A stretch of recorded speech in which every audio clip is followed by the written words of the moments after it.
Mars, a desolate, arid, and cold planet, with average temperatures of -60 degrees Celsius and an atmosphere that's just 1% the density of Earth's.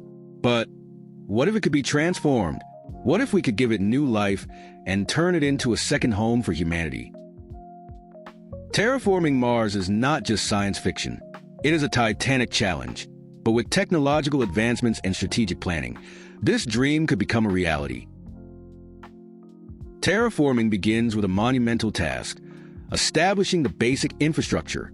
For this, ships like SpaceX's Starship, capable of carrying up to 100 metric tons of cargo and 100 people per trip, would be used. To make Mars habitable, the atmosphere needs to be denser and warmer. The second phase involves releasing greenhouse gases to raise the temperature. This would be achieved by extracting CO2 from the polar ice caps using robotic machinery. Additionally, synthesis plants would be established to produce methane using Mars' local resources. As these gases accumulate in the atmosphere, they would retain more heat from the sun and start warming the planet's surface. The next step would be to accelerate the warming of the planet. This would be achieved by using giant mirrors placed in Martian orbit. These mirrors would reflect sunlight directly onto the poles, increasing the temperature and melting more ice.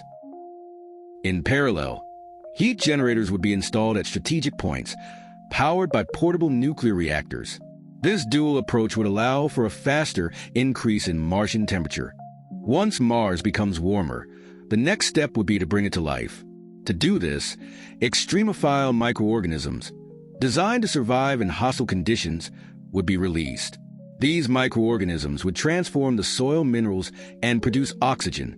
Simultaneously, genetically modified plants, such as mosses and lichens, would be grown in greenhouses. These plants, adapted to the Martian environment, would be the first steps towards creating a stable biosphere.